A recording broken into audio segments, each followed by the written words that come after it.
Kailash Chandra Shorthand Magazine Volume 1st Transcription Number 12 at the speed of 100 words per minute. Dictation start within 5 seconds.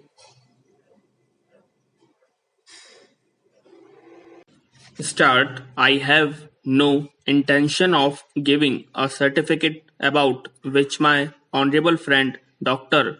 Krishnaswamy was talking some time ago, since anything like a certificate being given by any member of the business community is likely to be misunderstood, but the fact remains that impartial observers, both here and abroad, have testified to the soundness and stability of our finances, which have successfully withstood serve stress and strains of the changing economic factors, both national and international, and for this the fullest possible credit is due to the wise handling of the situation by our present finance minister. Stop.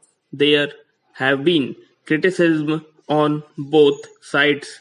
Some have described the budget as pro big business, as something which has brought about a boom in the stock exchange, and as something which has brought about satisfaction in the business circles. The fact is that if there has been any satisfaction, it has been due purely to negative features of the budget and not because any positive relief in any direction has been given to business or industry. It is true that there were certain fears in the mind of the business community that, in view of the expanding and growing needs of the center, the finance minister might resort to certain further additional taxation, and since those fears were not released, there has been some slight recovery in certain stock exchanges, but that does not in the least mean that whatever relief and legitimate relief was due to the business and industrial community has received any adequate response from the finance minister. Stop. Para.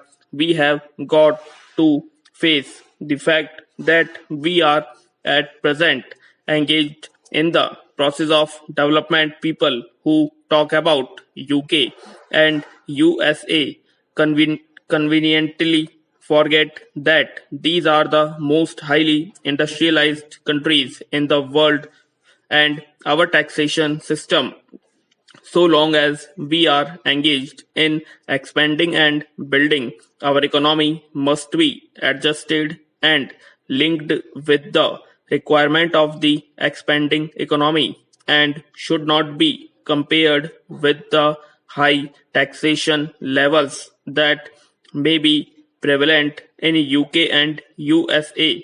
Friends have talked about unemployment, but whether the rising of the direct taxation level will in any way mitigate unemployment is a question that should be considered. If the finance minister give substantial relief in direct taxation, I think that might lead to a acceleration in the page of development. Stop. So it has to be considered whether it is relief in taxation which will lead to a reduction of unemployment, or whether it is rising of taxation to the utmost levels which will dry up the resources and challenges of capital formation, and thereby not only retard all further development but might also through the functioning of present industries out of gear. So my submission is that when the taxation inquiry committee has been appointed, it is only logical to expect that no substantial changes in the taxation structure will be made until the findings of that expert committee are none. Until we know the incidence of taxation in the various sectors in our economy stop.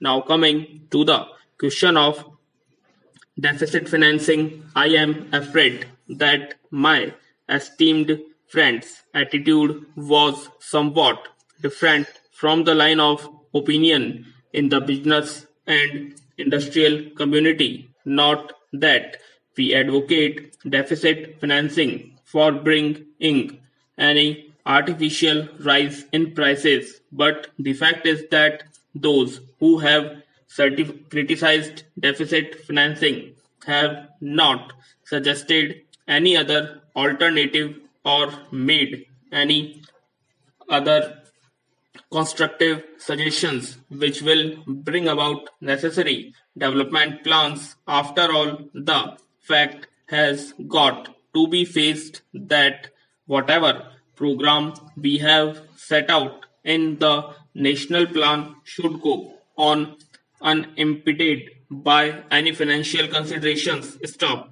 An assurance has been given by the finance minister that so far as financial resources are concerned, he will ensure that the 5 year plan will not in any way be retraced. Stop. In this connection, I can only say that deficit financing is one thing so far as the revenue budget is concerned, so far as normal expense and expenditure are concerned. Certainly, nobody would advocate deficit financing, which might be very undesirable. But when it is a question of doing something abnormal, of investing something in productive channels, then certainly some risk has got to be taken, and I think the finance minister has been fully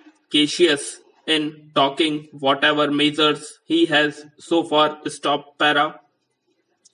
We know the measures that the government took for contracting money supply about the end of 1950 and certain other measures adopted which brought about a slump. Stop.